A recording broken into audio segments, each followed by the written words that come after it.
Joe Masato, SEC Country. Brad, Mark said during the interview he kind of wanted to wrap it up quick and get you hired. What was that process like for you? I tell you what, it was a quick one, that's for sure. Got a call earlier that day. Ended up being on a Sunday and had to turn around and drive down. Luckily, Indianapolis was only a 3-hour drive, so I was able to drive down, talk with him, with the staff, and glad I made a good impression and really excited to be here. You could tell the minute you walked in, there was a good energy and a good vibe. Obviously, as quick as it was hard to look into all the players they had on the roster, but you could tell they had talent at the outside linebacker position. Try to do a quick buzz of some tape. Obviously, it was nice to have access to that where I was coming from. So, ended up being a really good situation, a good interview. Obviously, it worked out for both of us, I think, and looking forward to getting really hands-on with these players. Lonnie Deacon, Lonnie Demery, Kentucky Sports Report. Mark kind of set the bar kind of high for you, didn't he? He said he had the greatest. He thinks he has some All-American linebackers. Well, Have you seen that quote? Have you heard it? I did. And that's what you want. You want talented guys that can make plays. And if you're afraid of that as a coach, if you're afraid of setting the bar high, in that regard, then you probably shouldn't be in this conference.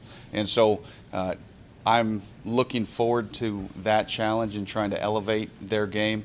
Obviously, Coach Hood did a phenomenal job coaching those guys. They made a lot of plays, spent a lot of time in the backfield, in opponents' backfield last year.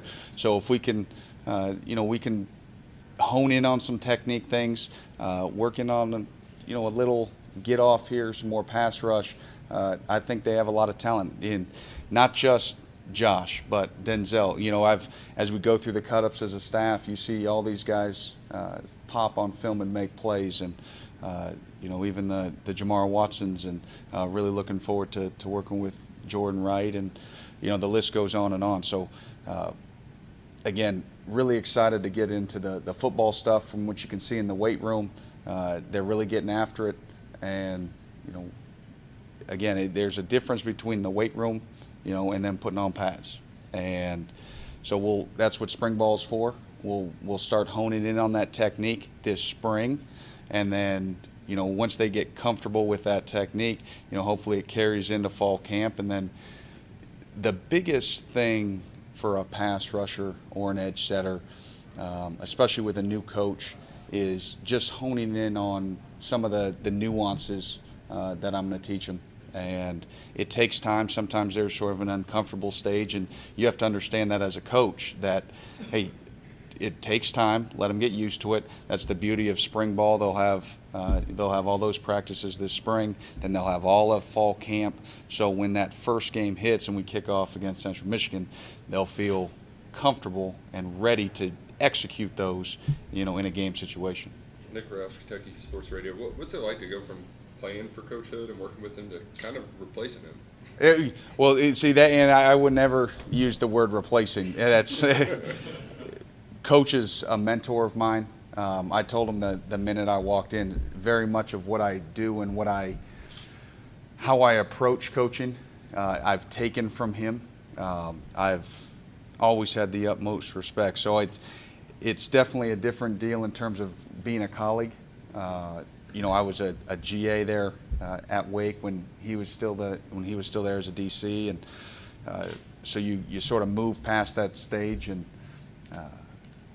but I'm really looking forward to working with him. Obviously, as a phenomenal family, he's a phenomenal coach, and you just turn on the tape and they've been coached. So that's what another thing that excited me is that I know I'm walking into a position group that are good guys, good players. They've been taught the right way. So now I can just sort of put my spin on it a little bit, and hopefully we can continue to elevate both their play, and then it helps elevate the whole play of the defense. So the transition should be pretty seamless then for those guys. Oh, absolutely. They'll know what to expect.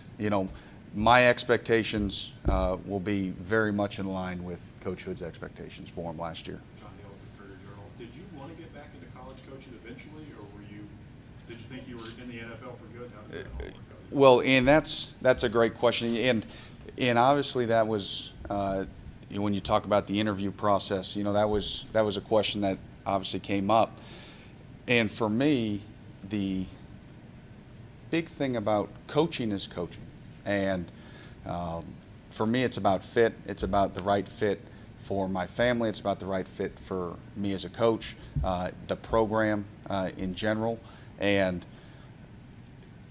let's be honest. When you're coaching in the SEC, you're working with NFL caliber talent, and I'm looking forward to working with these guys. I'm looking forward to trying to help them get to the next level, and I think that's why you get into coaching. You get into coaching to watch progression.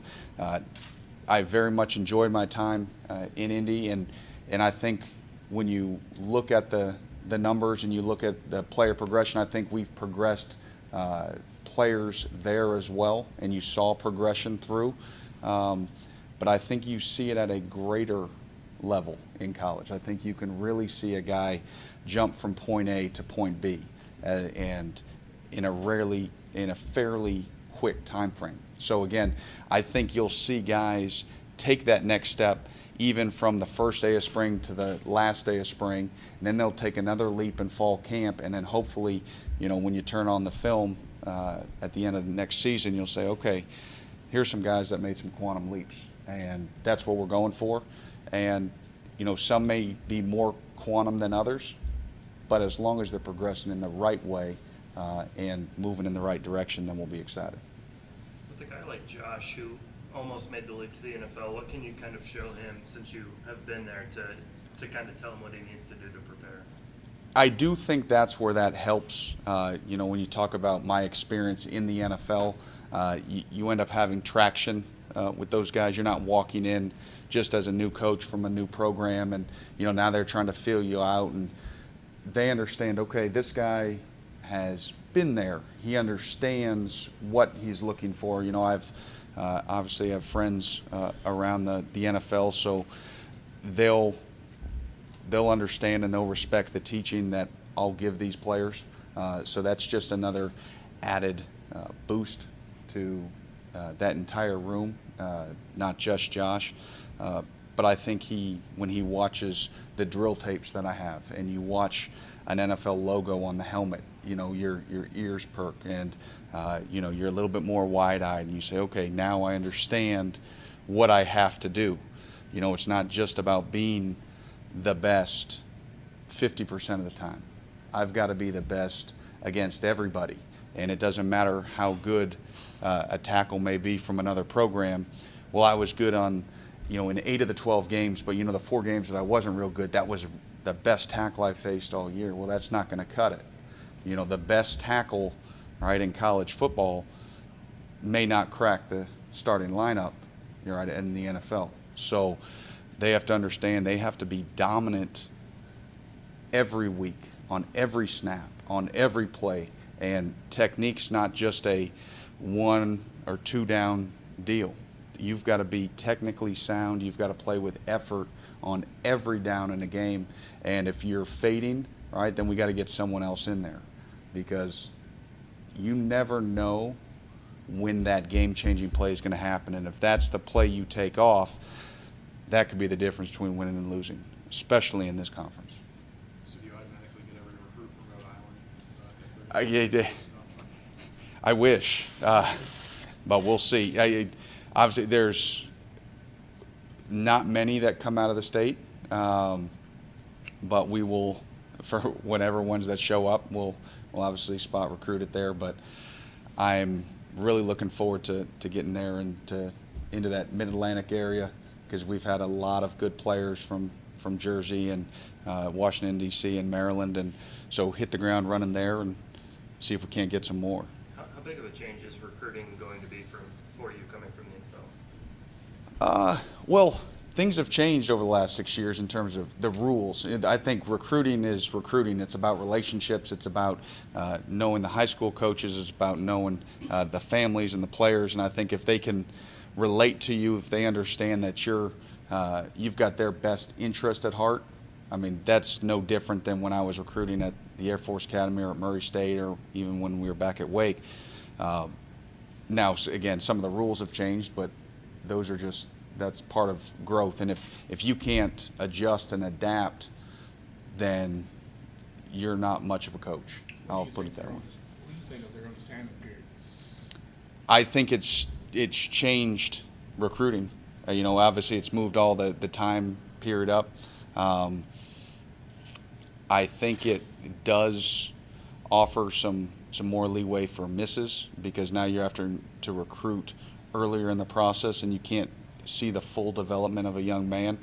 But that's just the way it goes. And whether it's recruiting, whether it's on the football field, different things move processes forward, and you learn to adjust and adapt. And if you don't, you die. If you do adjust and you do adapt, then you're successful and you get to places you want to get to. Jen Smith with the Herald Leader. Was there any hesitation about going back to the college level? And did you ponder sort of staying at the professional level? There were some possibilities to stay, and again, I think it goes back to the what I said before. It's all about fit for me, and it was about fit and family. And my wife and I, we had to sit down and we had to discuss all the possibilities. Obviously, this one came up quick, and you had to sort of make a quicker decision. But I'm blessed to have a phenomenal wife that's really supportive in everything we do, and we do everything together in that sense. And I think we felt this was the best move for us. And again, it had nothing to do with NFL versus college, but this was an ascending program with a lot of talent there at the outside linebacker position. And again, that's just that. That's potential, and we saw the potential, but now I have to come in and do my job and help those guys fulfill their potential. And then hopefully, you can see those guys playing on Sunday down the line in the future. Anything else for Coach? All right, thank you, Coach. Thank you. Thank you. I appreciate it.